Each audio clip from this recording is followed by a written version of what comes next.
Professor, então, da onde vem esse conflito? Onde que a coisa ficou feia? Onde que parece que houve um rompimento ou uma guerra propriamente dito, dizendo, olha, ciência e religião não podem caminhar juntos, são coisas totalmente distintas. Pela resposta que o senhor deu até aqui, eu não vi uma distância tão grande assim.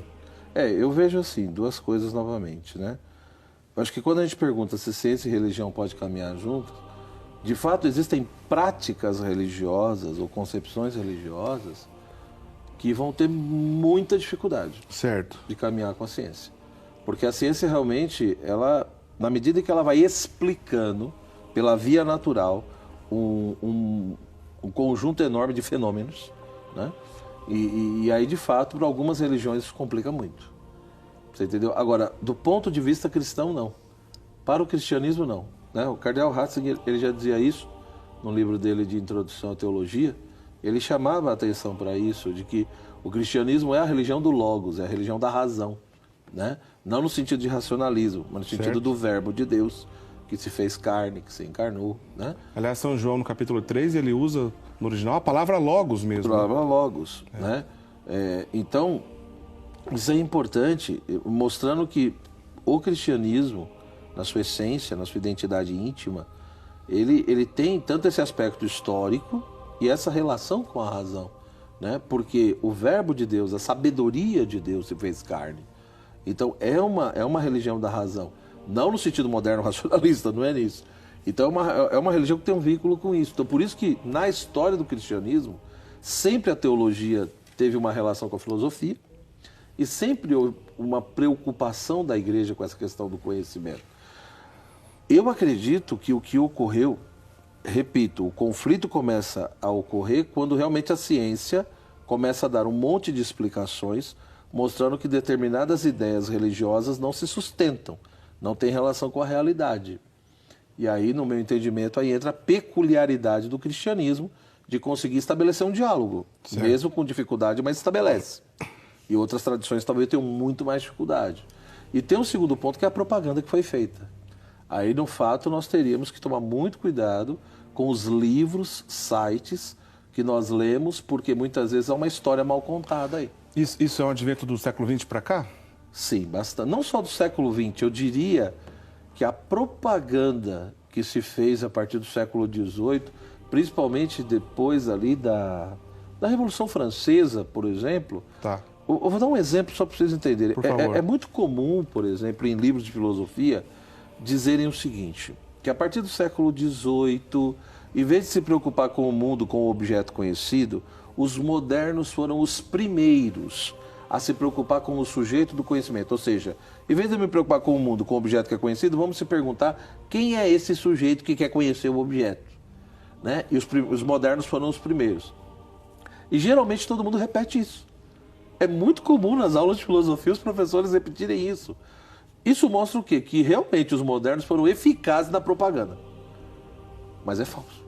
É falso porque quando você estuda os antigos e os medievais, essa pergunta sobre se o ser humano, esse sujeito do conhecimento, pode ou não conhecer o mundo, como que o ser humano conhece, isso foi discutido antes dos modernos. Então, como que, vou dizer, isso começou com Descartes, isso começou com Immanuel Kant, né? Não é real isso. Pode ser que eles colocaram questões, detalhes que os outros não colocaram, mas não que eles foram os primeiros a falar sobre esse assunto. Como se os antigos medievais só tivessem preocupado com o objeto que eu conheço, com o mundo, e nunca se perguntaram sobre quem conhece esse objeto, se tem capacidade ou não. Só para ficar bem claro para o nosso telespectador, que talvez não está acostumado com tudo isso, o senhor me corrija se eu estiver errado, há um ramo da filosofia chamado epistemologia, que é a capacidade, a teoria do conhecimento, o que é possível ser conhecido, o que não é possível ser conhecido, de que maneira isso será conhecido. Então é dessa discussão que o senhor está dizendo, não é isso? Isso. Então, para muitos, isso só surgiu no século XVII, XVIII. Certo. Antes disso, não... Agora, por isso que eu digo, uma propaganda que foi muito bem feita. E todo mundo engoliu. Mas hoje em dia já tem várias pesquisas questionando isso. E mostrando que não é bem assim. Essa questão você já encontra elementos disso em Aristóteles, você entendeu? No próprio Agostinho, no próprio São Tomás e tantos outros. Então, não foram eles que inventaram. Então, finalizando esse ponto, o que eu diria? Que, de fato, foi criado foi transmitido e, infelizmente, as escolas hoje em dia ainda passam muito essa ideia de que a igreja, né, perseguiu os cientistas, que a igreja ela é contra a cultura, né, o conhecimento. A gente precisa desmistificar isso. Por quê? Por exemplo, se as universidades são criações da igreja, é só estudar a história de fato. Quer dizer, além do período medieval, final do século XII, depois do século XIII, surgem as universidades. As primeiras universidades são criações da igreja, né? Copérnico, né, era religioso, era um homem de ciência. Então, o caso de Galileu, quando falam de Galileu, por exemplo, mas a igreja perseguiu, sim, teve conflito, mas não foi só a igreja. E por que a igreja questionou Galileu? Porque os grandes professores da época também não aceitavam o que Galileu estava dizendo. Do ponto de vista científico só, e não religioso apenas. Vamos só rapidinho separar o joio desse trigo aqui, que essa assunto é interessante, a gente já outras vezes discutiu. Bom, primeiro Copérnico era clérigo.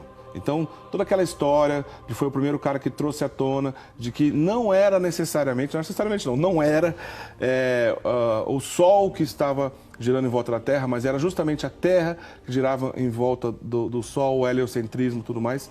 Essa ideia nasceu patrocinada pela igreja, sendo que ele era clérigo. Sim. Então, para começar o começo da conversa aí, toda a revolução chamada de Copérnico que ele fez. Depois Galileu Galilei, né, que há pessoas de má fé que vai dizer, a gente já disse aqui em outras ocasiões no programa, mas sempre vale a pena relembrar, não foi a igreja que assassinou Galileu Galilei, ele morreu idoso na casa dele, né?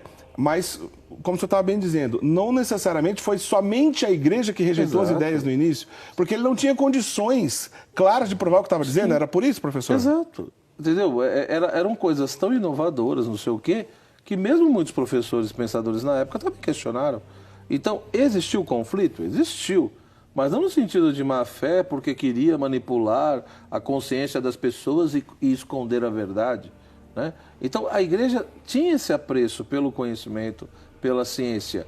Mas a questão é que o negócio foi mudando. Ou seja, a ciência, nesse contexto aí, era feita para quê? Era a ideia de que vamos conhecer o mundo, vamos conhecer as coisas, tais como elas são, por dois motivos. Ou seja, primeiro, para glorificar a Deus, para honrar a Deus. Então, o conhecimento era uma forma de honrar a Deus e se aproximar de Deus. Essa era a ideia. E também é óbvio ajudar o ser humano.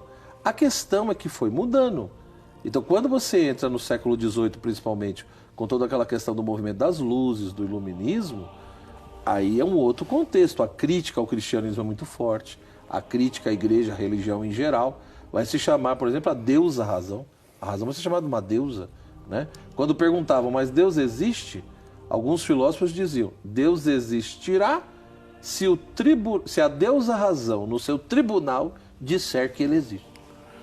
Reduzir demais, né? Entendeu? Então, assim, o contexto mudou e a ciência e a razão foi sendo endeusada. Então não é que a igreja era contra a ciência.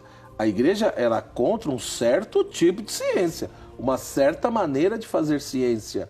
E muitas vezes ciência muitas vezes ligada a todo tipo de esoterismo, de ocultismo, como era o caso de Giordano Bruno, por exemplo, no século XVI. Que era um caso mais complicado. Que era mais complexo, você tinha ideias filosóficas ali que não batiam muitas vezes com a questão. E Giordano Bruno não foi aceito por ninguém, não só pela igreja. Exato. Em outras palavras, era um mala sem alça que não conseguiu provar nada.